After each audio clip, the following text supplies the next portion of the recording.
ayat pertama tentang masalah-masalah sufi ya. Terus ya ayuhan nasu antumul fuqara'u ilallah. Kamu itu kalian semua itu orang yang banget butuh ini Allah Taala. Bikuli halin kapan saja. Ini pun jelas gitu terus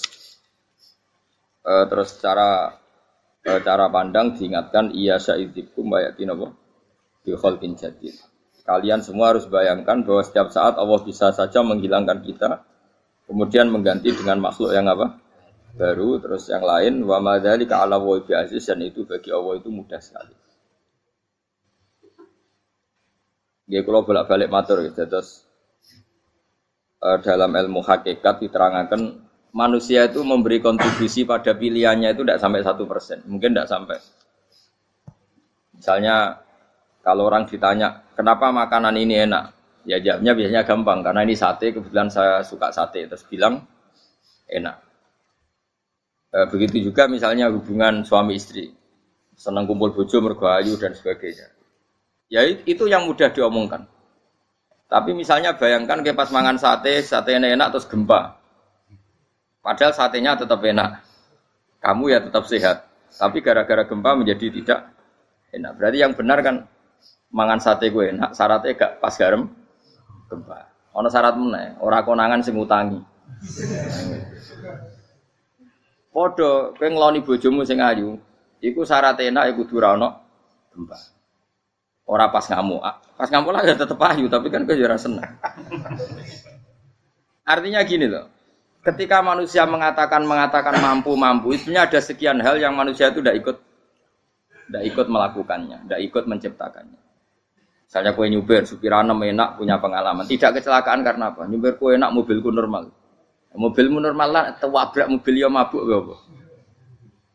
Nah di sini ini manusia dituntut, diingatkan terus, kamu itu butuh Allah, rahmat Allah itu yang melindungi kamu, bukan keahlian kamu, bukan kecakapan. Karena tanpa itu semua tidak bisa, semuanya Allah. Ya, tapi manusia tadi gara-gara misalnya tadi mobilnya normal, dia punya keahlian nyupir, terus mengklaim kalau keselamatan dia itu karena hati-hatinya dia, karena mobilnya normal. Padahal ada sekian catatan yang menjadikan dia selamat dan semuanya itu kudrahnya Allah Subhanahu wa taala. Misalnya gak ditabrak wong mabuk, gak ono gempa, gak ono bumi merekah. Misalnya kita pintar nyupir lah terus bumi memangap terus kita cemplung nggak opo. Pokoknya daerah-daerah kayak ya rasa tak sebut nomor itu. Kira tahu muka syafa yo, mari tak sebut nomor yang ngeri.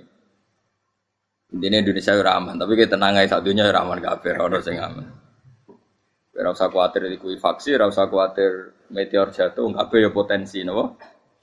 Potensi semua. Sehingga ini sedikit saya ijazahkan. Suatu saat kata Rasulullah, saya yang Mu'ad melihat kamu hanya sejengkal di depan para ulama ketika nanti di akhirat. Terus Mu'ad tanya, Rasulullah tanya, kenapa kamu hanya satu jengkal dengan derajatnya para ulama ketika sowan Allah? Jawabnya Mu'ad, kamu punya amal apa? Jawabnya Mu'ad, ya Rasulullah, saya tidak pernah melangkahkan satu kaki, kecuali saya tidak pernah yakin apa bisa melangkahkan kaki yang satunya. Dan saya tidak pernah mengunyah satu makanan, kecuali saya juga tidak pernah yakin apa bisa menelannya. Dan saya tidak pernah bernafas satu nafas, kecuali saya tidak yakin apa bisa nafas berikutnya. Saking dia tergantung ta'aluk semuanya sama kudrahnya Allah Subhanahu wa taala. Kalau kita ini kan sok. Kalau makanan sudah di depannya kayak pasti bisa makan. Kalau dia sudah sehat jalan seakan-akan pasti bisa meneruskan. Padahal 0, sekian detik kowe mlaku dihantam mobil ya selesai. Misalnya stroke ya selesai, tidak bisa jalan. Sehingga para wali-walinya Allah itu orang yang filah gotin min lahadzotai, setiap kedipan dia, setiap perilaku dia itu hanya ta'aluk ambil Allah Subhanahu wa taala. Itu yang disebut ya ayyuhan nasu antumul fuqara'u ila. Nah, kemudian resiko makom ini, ya semua makom tak ada resikonya. Resiko makom ini itu biasanya dia lupa doa. Kenapa lupa doa? Karena doa itu terdefinisikan. Tak wari ilmu hakikat terus rungokno wis ra paham lah tak ulangno. Ya resiko ilmu saya ingatkan ya. Ilmu itu kan ada dua. Ada ilmu yang karena didefinisikan. Dan itu akhirnya menjadi masalah. Sebenarnya ilmu itu tidak perlu definisi. Kedua, ilmu yang kita rasakan. Misalnya gini, kalau sama saya tanya, kamu pernah nggak minta jadi punya uang banyak? Nggak, tanya, pernah nggak minta? Terus artinya minta itu apa? Terus kita mendefinisikan. Menengadahkan tangan, bilang ya Allah, saya minta uang banyak, saya minta ingin beli mobil. Itu namanya apa? Tidak jawab saja. Doa kan? Itu kesalahan kita. Kesalahan kita mendefinisikan doa itu misalnya menengadahkan tangan dan memohon dan menyebutkan permohonannya itu terus disebut doa. Tapi kalau menurut Allah, sistem tubuh kamu yang menghendaki punya mobil, sistem tubuh kamu yang ingin punya uang banyak, reaksi tubuh kamu yang terhinakan karena ditagih orang atau butuh uang, ini menurut Allah ya sudah kamu itu peminta-minta. Saya ulang lagi ya. Sehingga menurut Allah kamu minta tidak minta ya tetap berstatus peminta, pengemis. Nah, orang-orang yang sudah wusul, meskipun itu kondisional ya, tidak selalu. Itu ya dia pikirannya menengadahkan tangan apa enggak ya sama saja tubuhnya merasa minta. Sehingga dia tidak perlu mengekspresikan minta. Nah, terus orang yang fikih bilang seperti itu sombong. Wong kok gak tahu donga.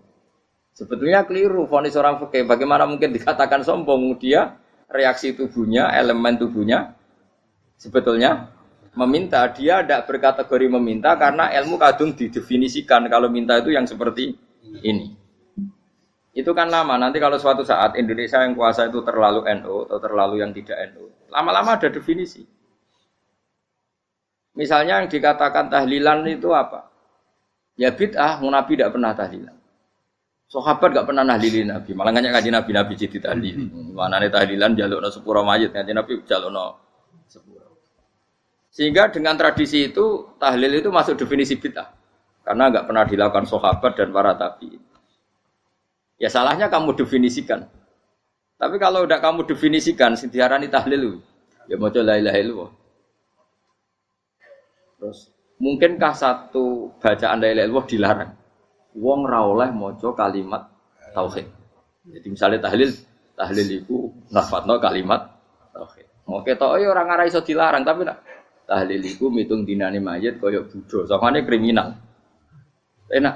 Ya sudah seperti itu. Makanya banyak orang salah itu karena ilmu kadung didefinisikan. Nah, definisi itu sebenarnya tidak mengikat dalam banyak hal. Ini penting saya utarakan. Ya karena seperti itu. Makanya itu masalah-masalah besar antara kita dan firqah-firqah yang lain. Masalah ahli sunnah, terus masalah yang lain-lain. Memang, ya sudah seperti itu. Ya saya ulang lagi ya. Ketika Nabi Ibrahim mau dibakar Namrud, itu masyhur cerita itu.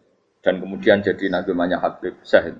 Habib Syahid itu sebetulnya hanya ngutip Habib Abdul Haddad. Jadi syair itu sebenarnya ada di Diwanul Haddad. Apa? Diwanul Haddad. Diwanul Haddad itu syair-syair Abdul Haddad ketika beliau usul, beliau mukasyafah. Terus bagian dinyanyikan Habib Syahid terus jadi populer. Saya ulang lagi ya. Tubuh kita, misalnya kamu lapar, perut kamu kan mereaksi minta makan. Andaikan kamu itu Tuhan, kan kamu tahu bahwa perut kamu itu minta makan. Tanpa kita bilang, ya Allah saya minta makan, Allah tahu kalau reaksi tubuh kamu minta makan. Sehingga orang yang tidak minta pun asal makomnya makom yang ikrar, mengakui kalau dia butuh, ya namanya sudah minta. Tapi fikih kadung mendefinisikan sing darane minta itu misalnya madhep kiblat terus menengadakan tangan dan sebagainya. Ya sudah kita sebagai orang pengikut ya yang ngikuti fikih, yang ngikuti tasawuf sebetulnya itu definisi yang sepihak. Sehingga ketika Nabi Ibrahim mau dibakar Namrud, masyhur itu cerita itu. Beberapa hari mungkin bulan-bulan orang disuruh Namrud cari kayu sebanyak-banyaknya. Ketika kayu sudah terkumpul mungkin satu lapangan, Ibrahim mau dibakar. Pegawai Namrud itu bingung caranya mencalok Ibrahim. Mereka saking gedene napa? Api. Nak dicalok kok adoh iku rathok tengah. Nak diparekno iku Kepanasan. Masyhur. Setan zaman iku urung akeh dadi setan tenan. Saiki kan duplikate sak akeh dadi setan ra tau muncul. Wong duplikate wis napa? Akeh. Singkat cerita setan itu muncul pura-pura jadi manusia terus ditemukan manjanik. Manjanik ya semacam ketepil besar yang jadi menane dari kiai-kiai ketepil haram mergo penemune setan. Jari ini tuh. Tapi nak manjanik penemune setan itu betul. Walhasil terus dibikinkan satu manjanik semacam ketepil besar terus Ibrahim dilemparkan ke api. Lewat apa? Ketepil tadi. Idenya siapa? Setan. Nah ketika di tengah api itu unik. Kata malaikat Jibril datang terus tanya sama Ibrahim. Ya Ibrahim, apa kamu butuh saya? Butuh. Alakah haja, apa kamu punya kebutuhan? Jawab Ibrahim, lah, saya tidak punya kebutuhan. Amma ilaika fala, kalau ke kamu ndak. Karena kamu makhluk, apapun keren kamu Jibril tetap kamu makhluk. Amma ilaika fala. Ndak maksudnya butuh ke Allah nanti saya nyampaikan. Malah dinya Nabi Ibrahim, kalau Allah ndak usah kamu sampaikan ya sudah tahu. Gua be Jibril. Oh, anak kowe ditekak tenan. Ya saya ulang lagi, apa kamu punya kebutuhan? Alaka hajalah amma ilaika fala, kalau ke kamu ndak. Ndak maksudnya butuh ke Allah nanti saya sampaikan. Karena Jibril yang mentang-mentang dekat sama Allah dan tukang memberi informasi. Tapi kata Ibrahim, kalau ke Allah sih tidak perlu kamu. Dia sudah tahu. Nah itu terjadi nadumanya Habib Abdul Haddad masyhur itu apa? Hasbi min su'ali ilmuhu bihali. Jadi cukup ilmunya Allah itu menjadikan saya tidak perlu minta. Hasbi min su'ali ilmuhu bihali.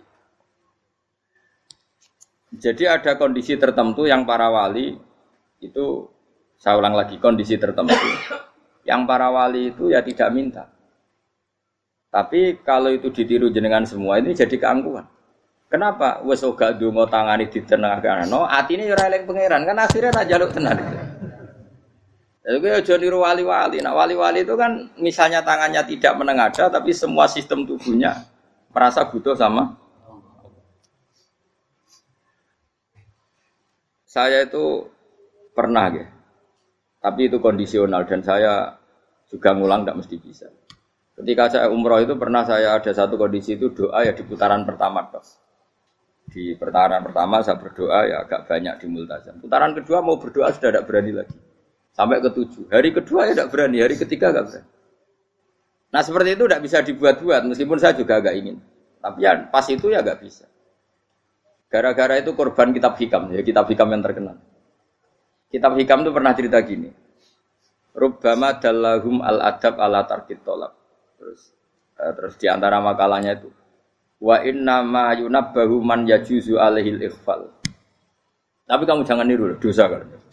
Tapi jangan ingkar ilmu ini tambah dosa kowe. Jadi niru ya dosa, ingkar ya dosa. Jadi ada seorang wali kata hikam.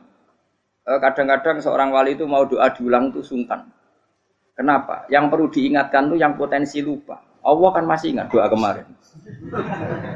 Loh itu gara-gara saya sebelum umroh itu mensinau kitab hikam itu agar fitur kok. Ya Allah, sing tak dungani wingi ejek eling kok tak eling no meneh. Dadi wa inna ma yunabbahu man yajuzu alil fal, yang bisa diingatkan hanya orang yang potensi lupa. Sementara Allah tidak akan. Tapi kan akhirnya dungane eling. Ya Allah kayak kemarin. Hari ketiga ya Allah kayak. Makanya menurut saya ilmunya orang hakikat itu juga ada sisi kriminalnya karena ya tadi. Tapi kamu ingkar ya keliru. Memang Allah enggak mungkin lupa, ngapain kamu ingatkan. Makanya menurut saya Allah itu memang zat terbaik, benar-benar Rahman Rahim. Mestinya nak Allah terbaik kowe ndonga bendina malah ngamuk. Lah aku lali tapi mbok ilang eling dong. Tapi Allah itu ya maklumi ya, dengan kekeliruan. Kita ini kan selalu keliru. Donga terus ya keliru sebetulnya. Karena seakan-akan kan mengingatkan seseorang yang mungkin lupa. Wong Allah tidak pernah lupa kok kamu ingetin terus. Atau kamu menggurui Allah. Yaitu, ya Allah nang sebadani kalau di duake. Padahal enggak mesti maslahat bagi kamu. Duake ora mesti maslahat bagi kamu. Maka ada sekian contoh yang wali itu dibuli pangeran. Saya sering cerita. Banyak cerita wali itu dibuli pangeran. Digarap ya pengen. Nanti gara-gara salah dewi. Saya pernah cerita dan itu ada di hikam betul di kitab itu. Itu ada. Ada wali itu tukang hamal. Hamal itu manol di pasar itu tukang angkut.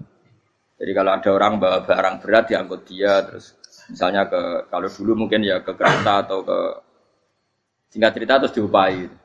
Setelah dapat apa dia pasti pulang karena dia hanya butuh makan satu piring karena dia tirakat makan satu piring untuk ibadah 24 jam. Singkat cerita dia ngeluh ya Allah, kamu tahu, engkau tahu saya ini pecinta engkau. Saya ini hanya butuh makan satu piring untuk kuat sholat. Tapi kenapa harus jadi juru manol? Berilah saya rezeki yang tanpa kerja. Nah, selang sekian hari dia dituduh maling. Terus di penjara terus dapat rezeki tanpa kerja.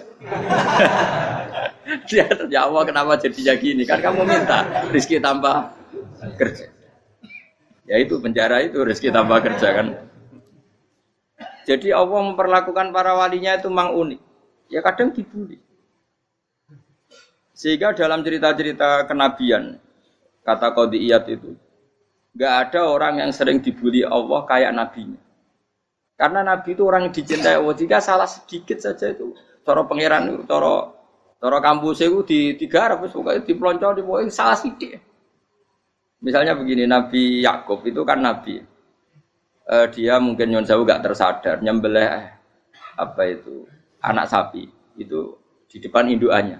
Ya beliau mungkin spontan saja, Pak. Kalau kamu yang melakukan pasti tidak ada hukumannya karena Allah tidak pati peduli sama kamu, sudah lah.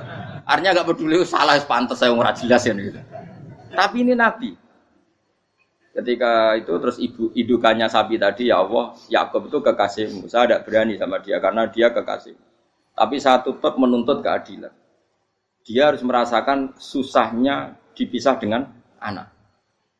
Meskipun dia tidak nuntut rasanya roh anak sebelah itu tidak se ekstrim itu. Sapinya itu hanya nuntut ya Allah dia harus merasakan sakitnya terpisah dengan anak. Akhirnya Allah menciptakan Yakub mengalami terpisah dengan Nabi siapa? Yusuf. Itu kalau kata Qadiyat, itu kalau yang melakukan tidak Nabi pasti tidak dibully Allah, dibiarin. Karena Nabi ini yang melakukan. Nah. Terus ini Nabi Yusuf lagi mana rasa daftar wali berat. Nabi Yusuf itu di penjara itu karena terdolimi apa karena memang dia salah? Terdolimi. Dan Nabi Yusuf itu Nabi. Nabi Yusuf itu Nabi betul memang benar-benar. Meskipun ganteng dia Nabi. Syaratnya Nabi ganteng kira-kira mlebu. Nabi itu harus ganteng, enggak boleh. Nabi elek ora oleh. Karena Allah izin di kekasih kok kriting elek. Allah ya selera tadi. Kabeh Nabi mesti yang paling ganteng di kaumnya, yang paling nasab. Enggak boleh Nabi kok pesek, kriting, enggak boleh. Tapi kalau sudah jadi orang soleh oleh kan. Tapi kalau Nabi enggak boleh. Nabi Yusuf bukan, masyhur kan cerita Nabi Yusuf dengan siapa? Zulaikha. Dan belum ada orang dalam keadaan darurat masih cerdas kayak perempuan. Jadi singkat cerita, ketika Yusuf diajak Zulaikha selingkuh enggak mau kan keluar dari kamar. Dalalah kebetulan wa alfaya sayyidah rajal. Itu si Zulaikha tadi spontan langsung bilang, "Wahai suamiku, apa hukuman orang yang ingin menodai keluargamu?" Itu wong wedok. Padahal dia agak terencana, dia pun enggak bayangkan kepergok suaminya. Itu dalam keadaan kepergok itu masih cerdas. Suamiku, apa hukuman orang yang mau menyelingkuhi keluarga Anda? Singkat cerita suaminya murka terus Yusuf di penjara, terdolimi. Ketika di penjara kemudian Yusuf punya keahlian mentakwil apa?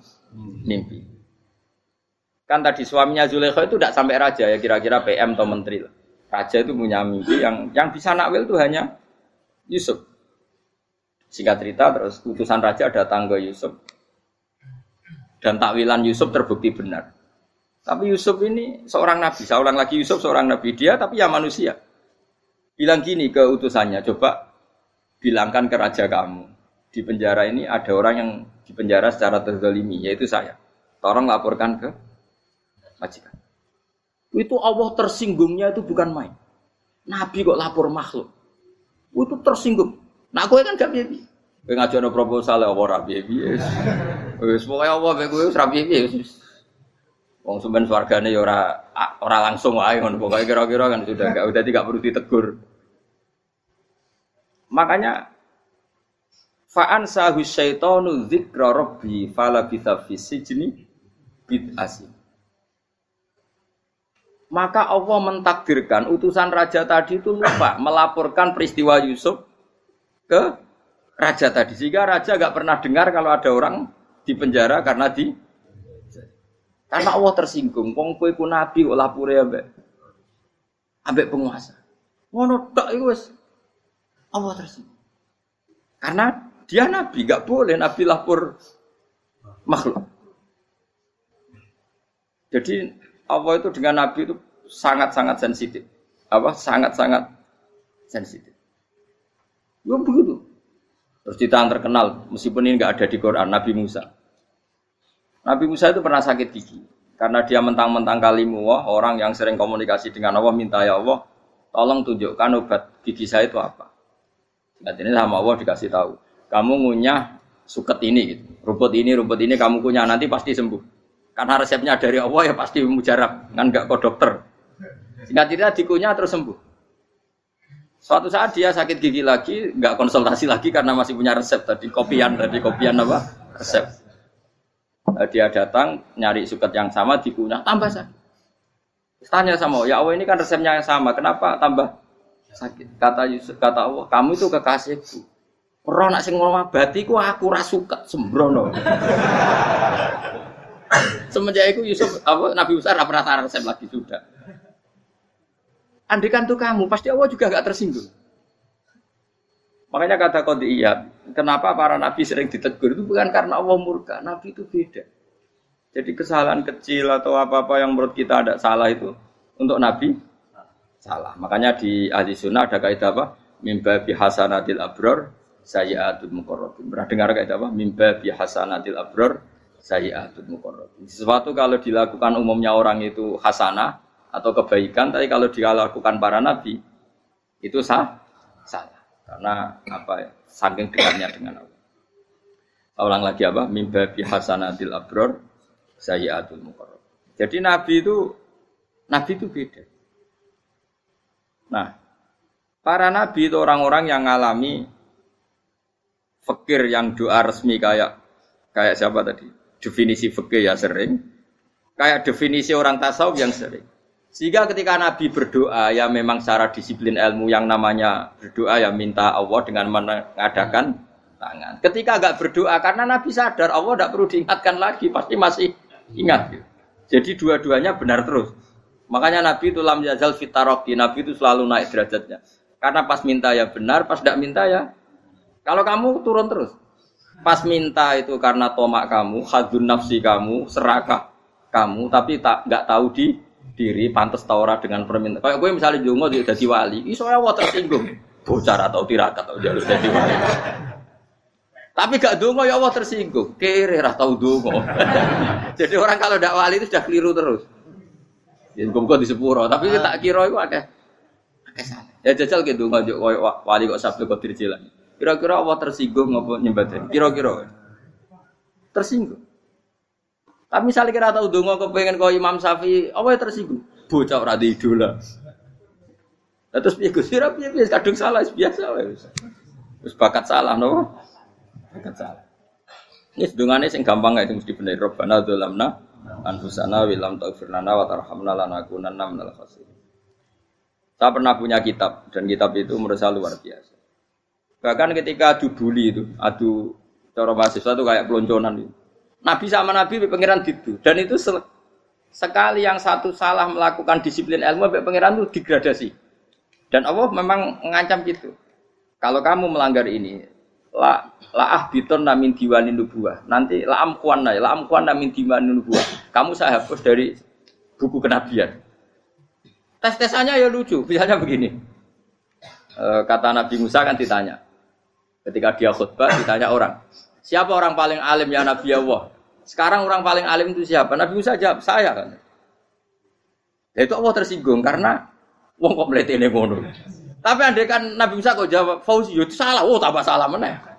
Atau enggak Fruhen, malah salah meneh. Tapi jawab Musa ya salah. Saya Gusti, saya kan. Orang paling alim siapa? Saya. Terus Allah memperingatkan Musa, ada seseorang yang lebih alim ketimbang kamu. Coba kamu harus ketemu dia. Ketemu singkat cerita ketemu Nabi siapa? Khidir. Terus dalam 3 sesi ini, 3 babak ini buli-bulian. Nabi Khidir itu dalam 3 babak ini selalu kelihatan salah. Di antaranya adalah cara sekarang ya mungkin di gonjak sepeda motor atau perahu kalau dulu yang menggratisi dia numpangi sepeda motor malah spionnya dicopot. Spionnya dicopot, dirusak. Nabi Musa kan sudah digratisin malah rusak yang motornya yang apa? Menggratisin. Nabi Khidir masih tenang. Kamu tidak paham. Jadi Nabi Khidir mesti distok kamu tidak paham. Itu kata syurrahul hadis termasuk Ibnu Hajar Al-Asqalani bilang ini. Setelah itu kedua membunuh anak kecil.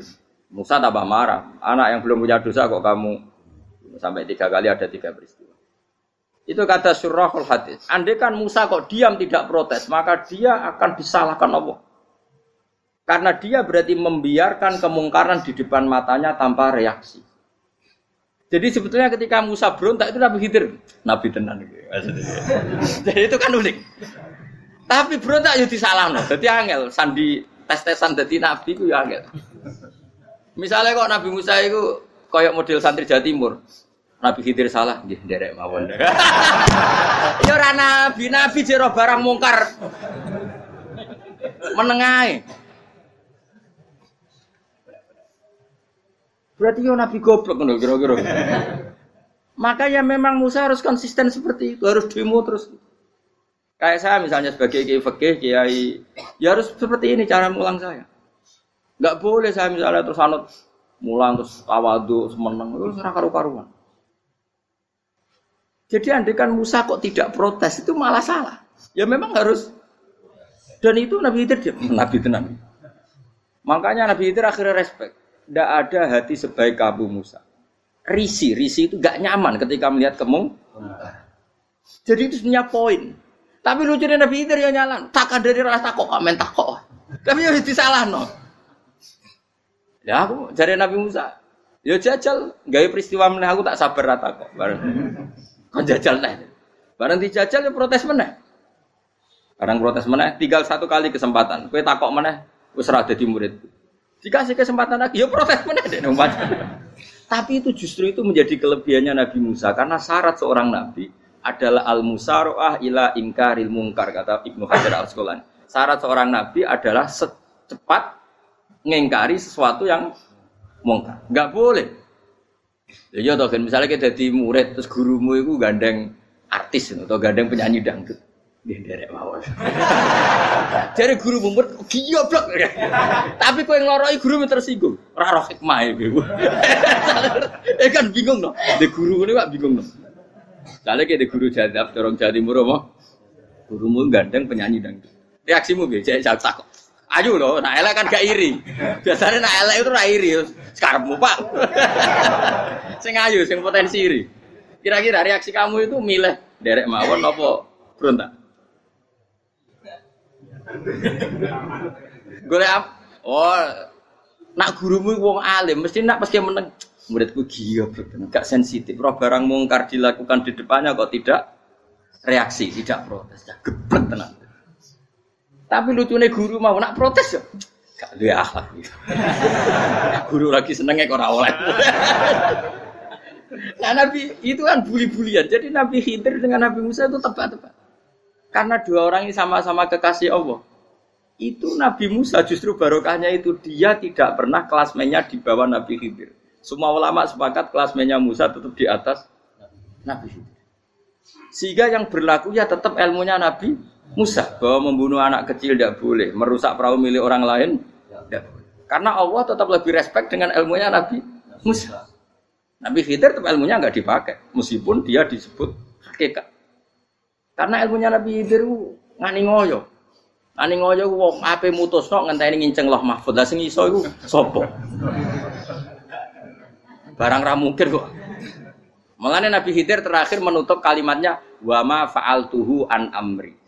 Dzalika ta'wilu ma lam tasri alaihi sob. Aku dhewe nglakoni ini ya ora roh, wis ditakdir nglakoni ngene wae. Dadi artine Peter ya ora paham. Jadi wa ma'fal tu anamri itu akhir kira-kira artinya saya sendiri tidak melakukan ini karena inspirasi saya sendiri atau keputusan saya sendiri. Tahu-tahu saya ditakdir melakukan. Karena pas itu Nabi Khidir disetting semuanya dengan ilmu hakikat. Yaitu bayi tadi memang kutiba kafiron. Kutiba apa? Kafiron. Memang dia nanti kalau umur nganti tua ditakdir mati kafir. Daripada mati kafir nanti, ya sudah mati sekarang. Tapi enggak mungkin kan ada syariat daripada soben beling pateni gek cilik. Ora ono syariat, tetap ikut Nabi Musa. Makanya kata Ibnu Hajar Al-Asqalani itu uniknya Allah sama para wali-walinya. Wali ku klirullah, iku disenengi pengen. Terus pangeran nabi ini yo gejul-gejulkan, yo pancen nak wong. Terus keempat gini. Tadi kan saya punya contoh 3, ini contoh keempat, ini terakhir. Akhirnya kok ilmu merah cukup, tetap malah bingung enggak. Nabi itu minggat itu boleh enggak? Tanpa pamit, minggat itu pergi enggak pamit itu boleh enggak? Enggak boleh. Rasulullah meskipun kayak apa disakiti di Mekah itu enggak pernah minggat, enggak pernah hijrah. Saya ulang lagi, karena butuh izin. Tapi Allah pernah punya kekasih, yaitu Nabi Yunus. Nabi siapa? Yunus. Itu Quran meredaksikan ya abako. Abako itu terjemahnya apa? Minggat. Kalau pergi itu dahaba. Tapi ini Allah meredaksikan itu abako. Abako itu ya minggat. Nabi Yunus itu dakwah di daerah Nainua. Ya, Nainua itu ya Babylon sana. Kampungnya namanya Nainua. Ya daerah Babylon. Babylon itu kalau di geografis modern ikut Irak. Ikut mana? Irak. Jadi Kufah, Basra, Babylon. Terus siapa itu yang ngalahkan pasukan Yahudi dulu itu Buktanasor, Hebuket, Nazir itu ikut mana? Babylon apa? Babylon. Bama unzila alal malaka ini di Babila Harudamar. Makanya kalau ulama-ulama melihat Irak kacau sampai sekarang itu tidak kaget. Irak itu ardun mal'unah kalau di kitab-kitab. Bumi yang memang sudah terlaknati mulai dulu. Sehingga ketika ada kasus Saddam Hussein sekarang itu ulama tidak kaget. Zaman Rasulullah Sugeng itu Irak itu termasuk sudah bumi yang guna keazala. Jadi di sana pasti banyak fitnah. Fitnah pertama yang dicatat sejarah adalah Mautul Husain apa? Kabudute Said siapa? Husain di Karbala. Era Imam Syafi'i adalah zaman mifnah, ulama dibantai karena dipaksa mengatakan Quran apa? Makhluk. Terus konflik-konflik sampai era Saddam Hussein terus era sekarang jadi. Nah kita ini ulama sebenarnya tahu tarikh itu. Tapi di era modern kan dianalisis karena campur tangan ini itu ya sudah lah. Sebab goblok pun daripada ngebantah-bantah malah rakam. Sebab goblok, sebab pinter. Nah sekarang kan analisisnya kan, wah ini ada campur tangan pihak ketiga diciptakan nih sauni ini. Ya kalau intelijen harus ngomong seperti itu. Kalau kita seperti ulama memang dari dulu dicap Nabi hunalika az-zalasil wal fitan. Saya teruskan. Nabi Yunus itu dakwahi kaumnya itu lama sekali dan tidak iman. Nah semua nabi kalau kaumnya tidak iman itu diberi hak Allah ngancam akan adanya azab. Apa? Ngancam akan adanya azab. Nabi Yunus ngomong gitu terusin. Nanti kalau kamu tidak iman itu pasti kena azab. Anggap saja dia ngancam gitu sudah berbulan-bulan. Singkat cerita, azab baru tinggal 3 hari lagi. Ayo nang iman, tinggal 3 hari lagi. Ya kira-kira dia ngomong misalnya Ahad, tadi Ahad, Senin, Selasa, atau kamu milih Selasa ya Rabu, Kamis. Singkat cerita Ahad itu dia gak kuat. Wah semane kurang 3 dino kaumku tetap ora iman. Mangkel asem, minggat deh. Mau minggat jadi mau minggat kan gak punya tujuan, so asal pergi jauh saja. Ada perahu, sekenanya dia naik saja. Namanya minggat nih. Kalau bawa bekal terencana, bawa visa paspor kan plesir namanya. Jadi minggat itu ya gak, ya sekenanya gak persiapan. Singkat cerita sampai ikut perahu nelayan tadi terus zaman itu ya ada mitos kalau ada gelombang yang enggak wajar pasti ada orang minggat. Terus ditanya siapa yang minggat, Nabi Yunus kan orangnya jujur saya katanya. Ya sudah yang minggat harus dicemplung gitu. Ya, terus ada yang agak baik ya jangan gitulah. Ini kan kita semua butuh selamat. Judi dulu. Judi satu lagi ketemu Yunus. Coba mungkin salah udahnya judi lagi ya ketemu sampai 3 kali ya ketemu Yunus. Makanya fasahama fakana minal mudkhadin diuji dia kalah kemudian tenggelam. Fal taqamahul khutu wa huwa mulim. Dia diuntal ditelan oleh ikan nun. Di situ ikan nun digambarkan saking besarnya itu. Nah ini uniknya Allah sama kekasihnya. Sudah Allah menyalahkan tapi unik. Ikan ini kan itu sama Allah dikasih instruksi. Kamu enggak boleh makan dia kekasih saya. Terus ketika di perut apa? Ikan, dia kegelapan. Terus Nabi Yunus cita-citanya satu, ya Allah, kalau saya sumpah gini saya tidak bisa baca tasbih. Akhirnya sama Allah disulap perut ikan itu jadi masjid. Jadi dia di dalam perut ikan ya santai saja tetap wiridan. Santai. Fana ada fi dzulumati alla ilaha illa anta subhanak inni kuntu minadz dzalimin. Ya dia santai aja wiridan karena perut ikan bagi dia adalah masjid. Ya dia disalahkan Allah karena abako tadi minggat, hijrah tanpa pamit. Tapi juga dibela-belain Allah, ikan tadi tidak boleh nelan. Ini perlakuan Allah sama orang yang bikin. Tapi karena dia Nabi uniknya apa? Dino akad itu kaumnya do nginceng omah Nabi Yunus. Rame-rame nginceng.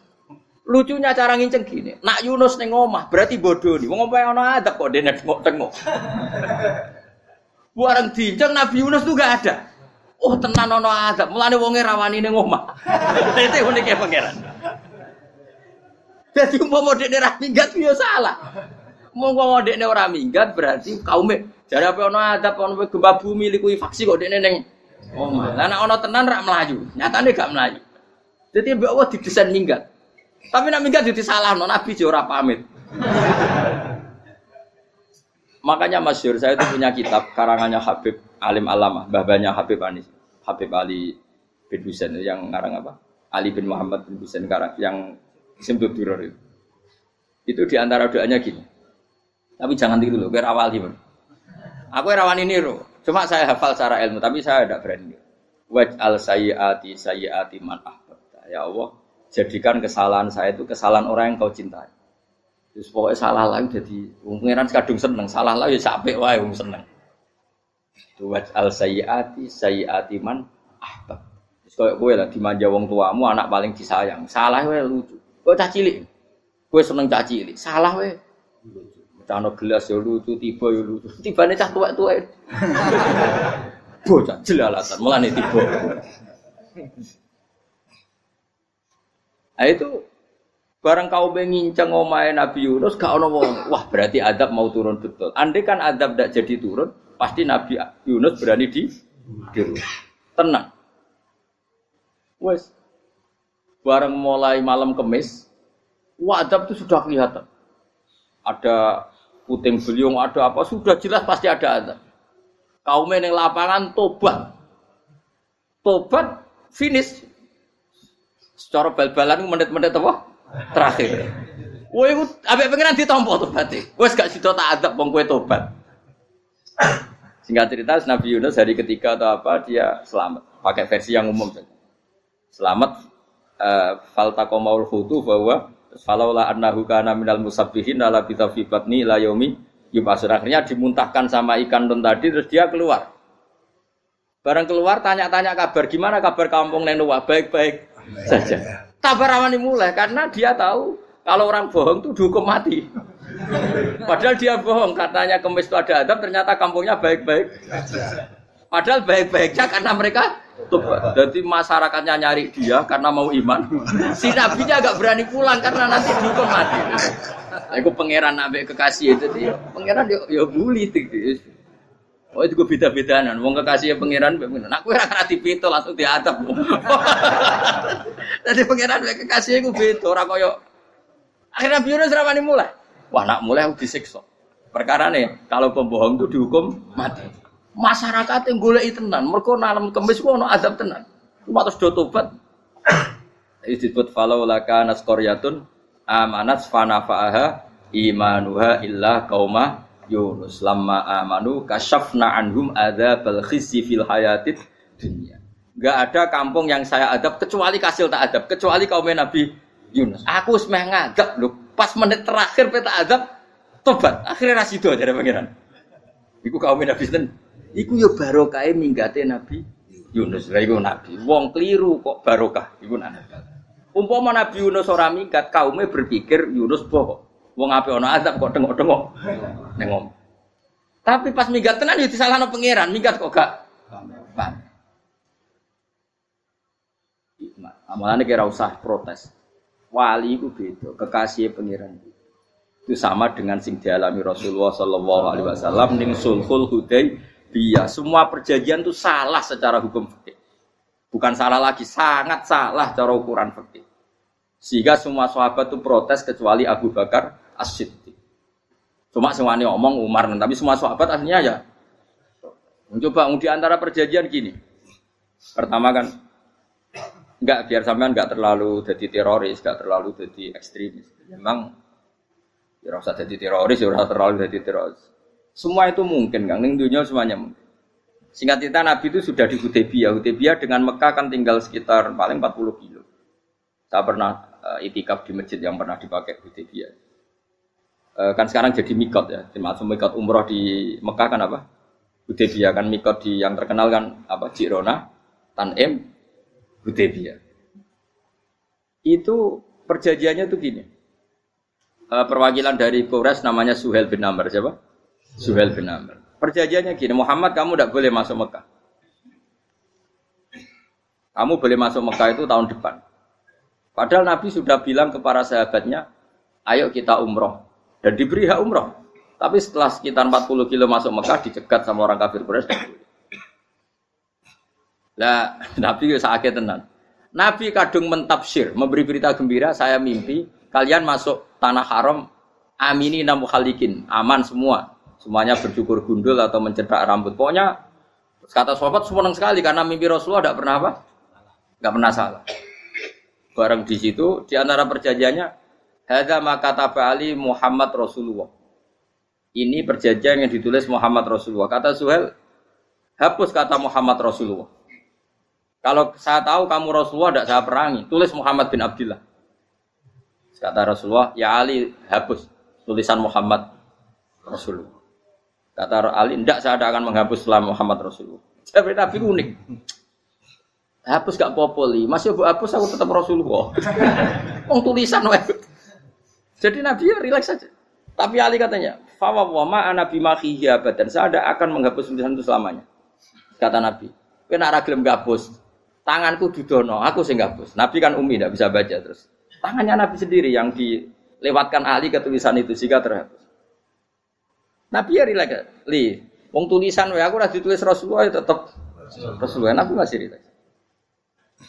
Terus perjanjian kedua, kalau ada orang kafir Quraisy masuk Islam harus dikembalikan karena berarti keluar dari habitat. Tapi kalau sudah Islam kok masuk kafir lagi harus dibiarkan karena berarti kembali ke habitat. Nabi bilang ya enggak masalah. Semua perjanjian itu merugikan Islam. Itu secara fikih pasti salah. Akhirnya Umar itu protesnya keras sekali. Ya Rasulullah, apa engkau masih nabi? Utakai sengak.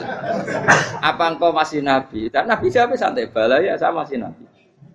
Tapi kenapa kamu hinakan kita dan memberikan kehormatan pada orang-orang kafir itu? Jawabnya kan Nabi lucu.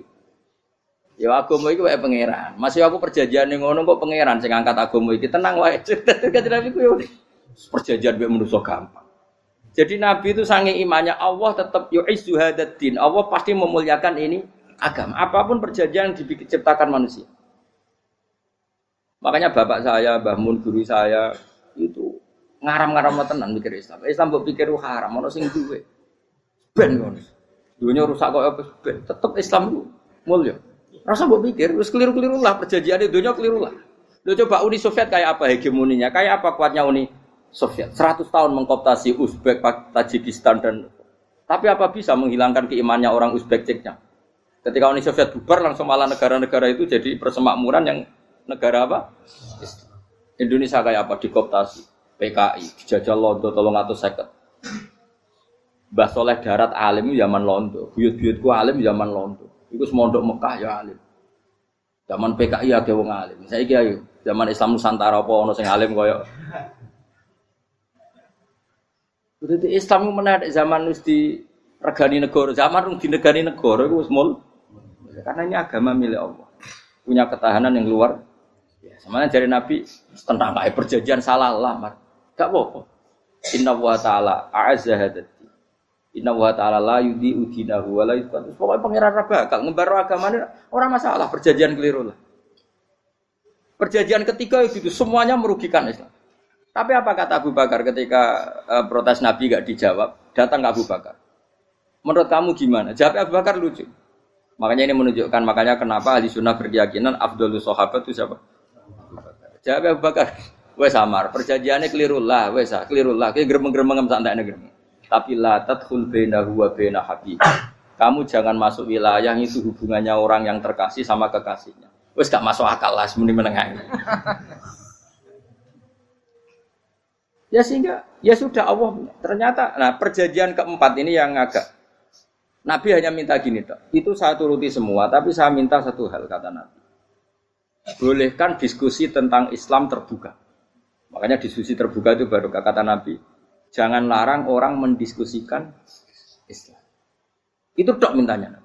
Oke, jadi Suhail, diskusi wae pikirannya Suhail kan, diskusi wae. Enggak masuk Islam, diskusi. Jangan larang orang yang membicarakan Islam secara terbuka. Ada kata terbuka. Jadi Suhail, oke, enggak masalah. Itu tok yang itu pun enggak jelas menguntungkan Islam apa? Enggak. Akhirnya apa yang terjadi? Darun Nadwa, tempat-tempat pertemuan cara sakniki gedung parlemen. Semuanya itu diskusi. Sajane Muhammad itu sapa? Konsep Islam itu piye? Dan semua yang cerdas dulu sajane ya bener Muhammad. Nyembah watu pancen goblok tenan. Pancen yo goblok tenan wong watu kok di. Terus nak Yahudi, Yahudi yo ora bener pisan, Nasrani yo ora bener pangeran atau. Wah, diskusi. Suwe-suwe hasil diskusi sepakat. Pancen yo tetep bener Muhammad. Tetep bener Muhammad. Akhirnya hasil diskusi itu akhirnya mereka membatalkan perjanjiannya sendiri. Perkara ini baru kayak apa? Malah Nabi ketika balik di Madinah, Umar sempat protes ning dalam. Oke ya Rasulullah, saya nerima konsep Anda, tapi saya menyisakan satu pertanyaan. Jadi jenengan niku ana ayat sing nurjukna la tadkhulunal masjidal harama insyaallahu aminina muhalliqina ru'usakum. Lah kok nyatane ra sida mlebu Mekah, malah kita terusir kembali lagi ke Madinah. Iku Nabi yang agak lucu ngendikan. Mar, ning ayat iku ora gak ana taune. Apa ana ayat iku taun iki? Sing ngateno taun iki ra kowe. Dari Nabi iya ora ana taune ya.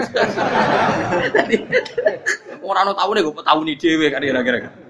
Ayat iku kan gak ana taune, Umar ae sing GR nafsiri tahun ini.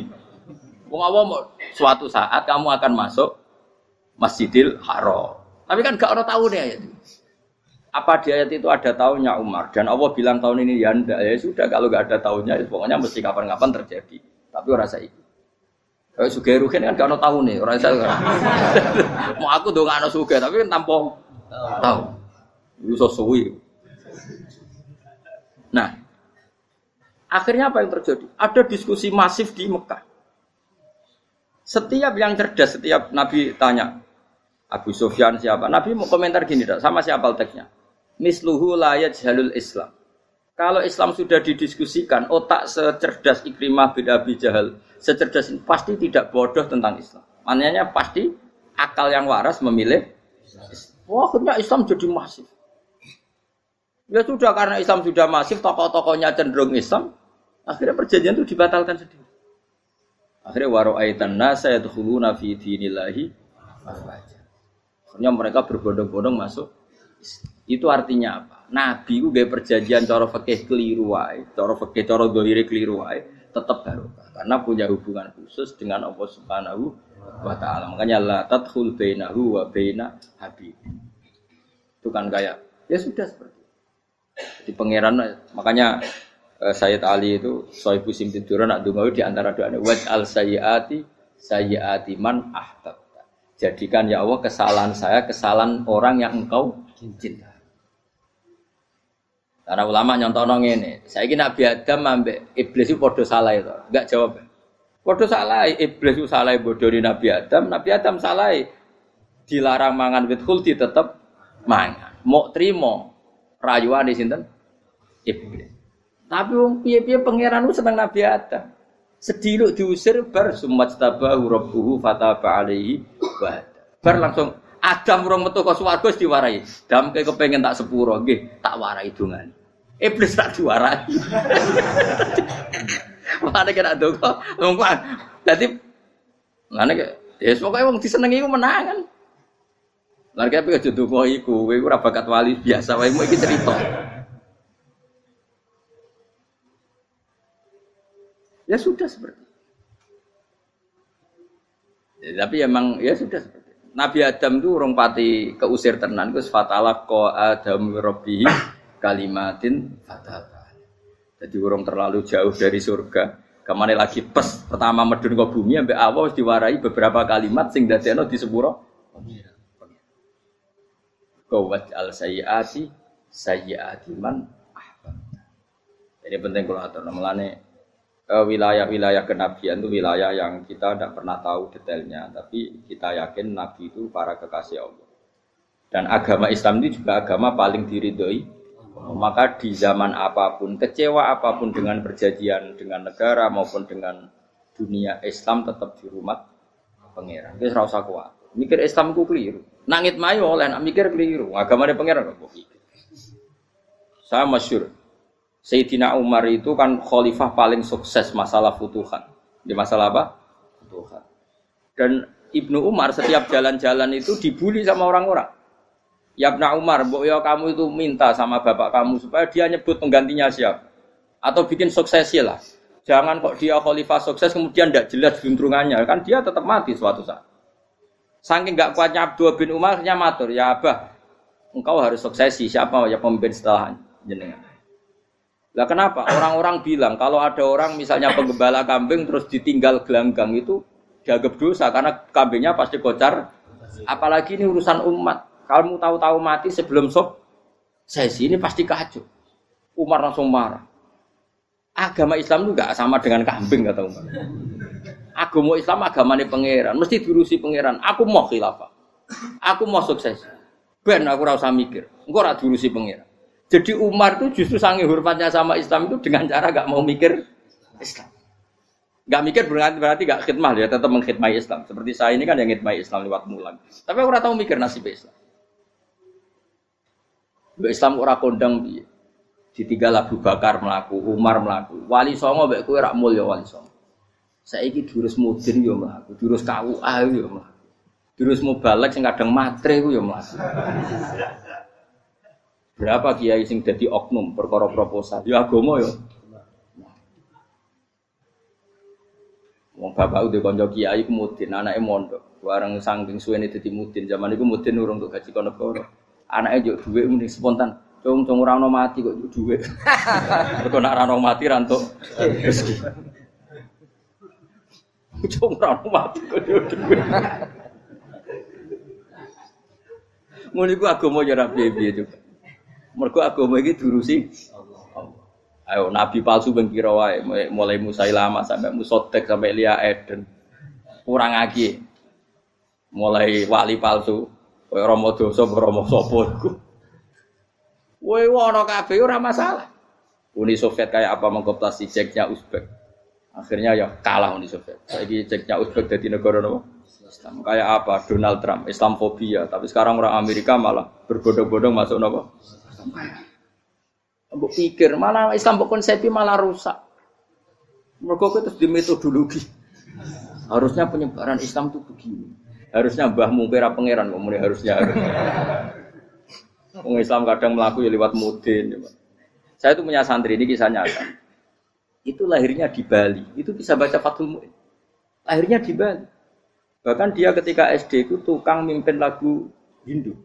Bali apa Hindu apa Buddha? Hindu. Karena dia ketua kelas. Tapi Islam. Semua. Jadi dia ikut. Gara-gara mana? Jadi bapak itu bakal sate yang Bali. Ya bakal sate, berhubung sukses, ponakane misalnya ini diajak orang Madura kan gitu. Aslinya orang Madura.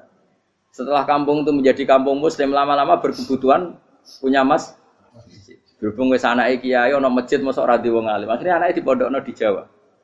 Pondokno di Jawa iso maca muin terus ngaji sama saya.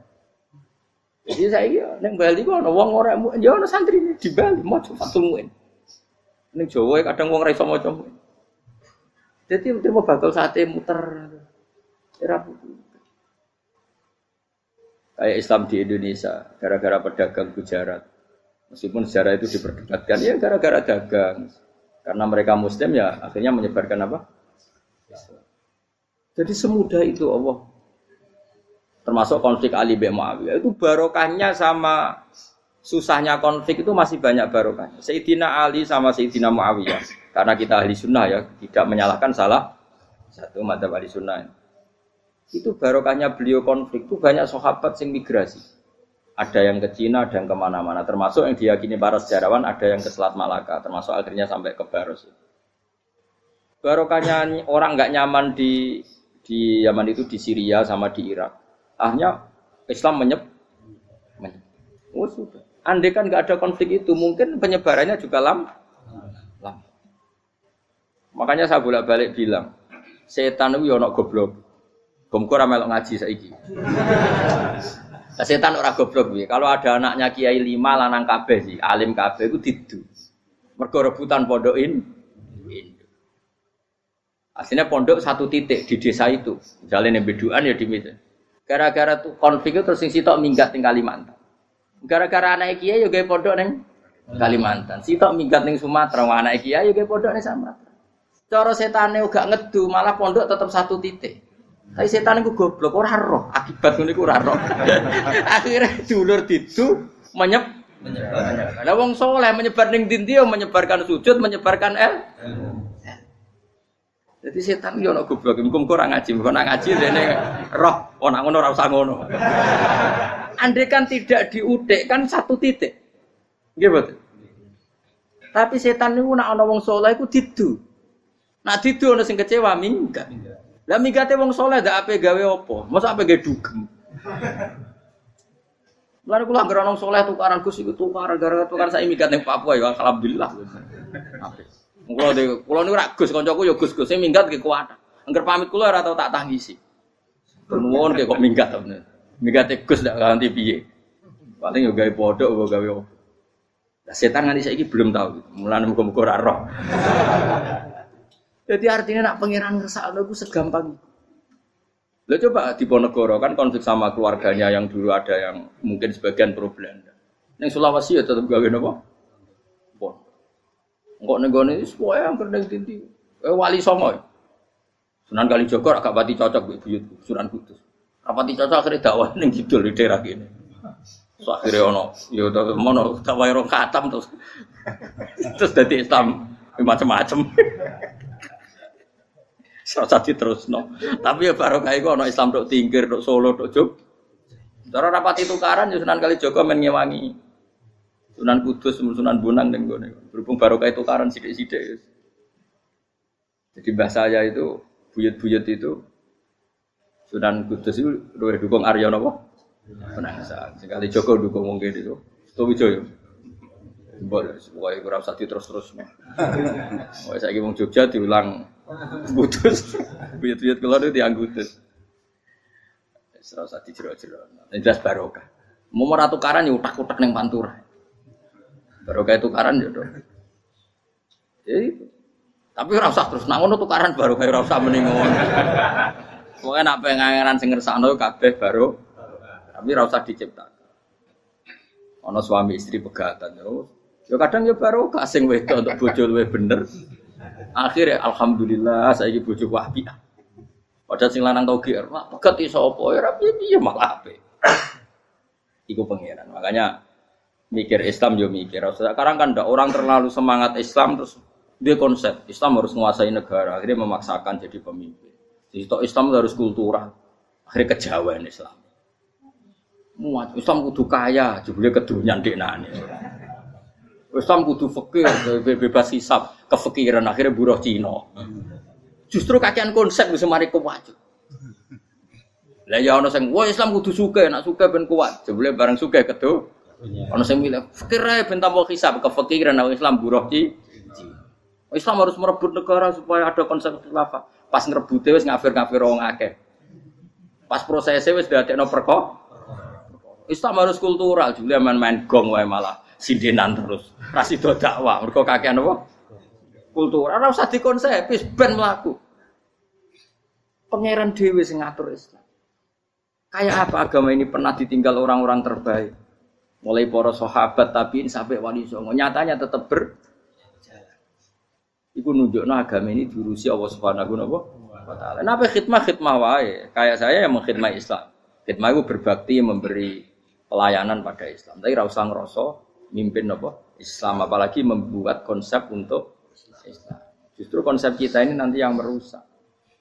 Karena tadi ngendikan ulama-ulama wa inna minal ilmi la jahlan. Kadang ilmu itu tetap melahirkan kebodohan. Kenapa? Ketika ulama ditanya innal ilmi tuhyanan katuhyanil mal, karena ilmu itu punya keangkuhan, kelacutan kayak lacutnya harta. Misalnya gini, saya seorang faqih. Ditanya sesuatu yang tidak mendesak pun saya jawab hanya karena mempertahankan kredibilitas saya sebagai seorang faqih. Padahal jawaban saya itu malah bahaya bagi Islam. Misalnya gini contoh gampang. Ada orang misalnya Ruhin baru tobat, dia sholatnya salah, rukuknya salah. Terus saya ditanya sama Fauzi, ke sholatnya Ruhin sah apa enggak? Wong dia enggak memenuhi syarat dan rukun. Tentu saya sesuai disiplin fikih saya bilang enggak sah. Karena sujudnya ngongkrong atau dia sholatnya Fatihahnya ada. Padahal andaikan saya ada jawab lebih baik. Karena apa? Bisa saja menurut Allah sholatnya dia enggak sah secara fikih tapi diterima Allah. Karena dari tidak sholat menjadi sholat. Itu kan ibarat begini. Orang makan tela yang agak-agak beracun, tapi tidak racun yang mematikan. Itu baik apa enggak? Ya tidak baik jawabannya. Tapi kalau bandingannya daripada tidak makan sama sekali, tentu baik makan. Nah, kesalahan itu yang, makanya kata Imam Ghazali, kesalahan itu yang dialami para fuqaha mu'asirun sekarang. Setiap pertanyaan itu dijawab. Dan ironisnya karena sesuai disiplin. Ya tidak bisa. Makanya saya pernah punya teman divonis dokter 2 bulan lagi mati. Terus teman itu gak doyan mangan. Tapi syaratnya dia hidup kalau ada obat dari Jerman. Kalau ada obat dari Jerman dia hidup. Kalau enggak ya mati. Tak tili mati kapan? Ini jadi kabarnya rong bulan. Sesuk sopan rong bulan. Lho Gus rong bulane cepet kok mana sih? Kowe iku iman mulai cilik. Memangnya mati iku enggak rong bulan kasih wae sesuk iso wae kok. Wong pangeran sing di otoritasnya wae ra jajeni rong bulan 3 bulan kok dokter jajeni ke percaya aneh-aneh wae. Saya tak takoni Israel lah muni ngono. Iya orang mesti bener kok tak imani. Lah iya kok. Kowe cek goblok kowe iku mondok rong bulan iku ra mesti sesuk ya mungkin. Nah padha-padha mungkin sesuk ya mungkin kok ya oke. Podo-podo mungkin kok milih sing rong wulan, milih sesuk ae. Milih sesuk saiki tak istighfar be aku, tak ngaji, dadi keren mati sesuk. Yo, sulit bodone lho itu biasa. Saiki urip kok. Ya karena tadi sesuatu yang enggak otoritasnya itu kita ini kan jadi orang aneh. Agama mulai dulu mengajarkan kita beribadahlah kepada Allah seakan-akan kamu mati besok. Nak kowe santri tenan tanpa diancam mati rong wulan iku nek ibadah kok mati sesuk rong wulan iku kesuwe. Lho kula nganti saiki perasaan kula nggih urip sedina. Mulane kula duwe dhuwit 200.000 cara kula nggih kathah. Urip nganti sesuk ya duwe dhuwit 200.000 ya aki ya. Ana wong butuh dhuwit akeh mergo nyongkone urip suwi. Lah kula ker. Mulane kula ora pati seneng derajat sesuk mati kok di derajat barang sesuk. Ya kita mangka anak tamu tuh. Akhirnya dia terus mulai rileks, mulai sebelum malah ramati. Sembrono terus. Maksud saya itu kita makanya kembali lagi antumul fuqara'u ila. Kita ini butuh. Makanya kula suwun soalnya anut para nabi dan kalau ada kesalahan para wali, para nabi, itu kesalahannya apa? Mimba bi hasanatil abrar sayyiatul muqarrabin. Jadi nabi itu karena hubungannya dengan Allah sangat apa? Dekat. Sehingga hal-hal yang cara zahir itu salah, tapi itu menjadi berkah dan kita tidak pernah tahu kayak apa sulhul apa Hudaybiyah. Makanya kata Abu Bakar enggak ada sulhun a'dhamu minal Hudaybiyah. Enggak ada perdamaian yang lebih afdal ketimbang Hudaybiyah. Makanya saya itu termasuk ulama yang setuju misalnya di McGill di Amerika atau di Kanada itu kan ada Islamic Studies. Saya pernah ditanya, Gus, kalau ada sekolah perbandingan agama, menurut kamu setuju enggak? Saya bilang enggak masalah. Yang penting asal yang dikaji itu Islamnya, bukan orangnya. Kalau yang dikaji orangnya ya copet Indonesia ya Muslim. Kadang koruptornya ketua partai Islam. Wonge kan macem-macem. Yang dikaji Islamnya loh, asal yang dikaji Islamnya. Jangan orangnya. Orangnya bulet-bulet. Wah, juara lah napa? Juara. Karena pikiran saya niru Hudaybiyah. Ketika Islam didiskusikan secara masif, tetap yang unggul itu Islam. Makanya Rasulullah minta, enggak apa-apa, semua perkara saya setujui, cuma jangan larang orang mendiskusikan Islam. Akhirnya di Mekah, di Darun Nadwa, di pojok-pojok kampung, di perapatan-perapatan orang tanya, sebetulnya Muhammad itu maunya apa? Mereka ada yang bilang, ya Muhammad kepinginnya wong nyembah pangeran. Pangeran itu apa sih gaya langit bumi? Akhirnya sing situ iya, pangeran di pantas sing gawe langit bumi, pangeran ora tahu saya apa-apaanan. Sono sing mulai cerita iya, aku tahu nyembah pas duwe luwak. Sampai aku izin pangeran uju yoi. Ono sing cerita meneh, aku tahu pas nyembah pas tangane coplok. Wah itu cerita kenaifan-kenaifane pangerane itu. Ya gara-gara boleh dulu nggak boleh dilarang oleh negara. Negara itu pinterin Nabi ya. Mau aku jaluk orang boleh mendiskusikan. Karena kalau didiskusikan pasti ja'al haqqu wa zahaqal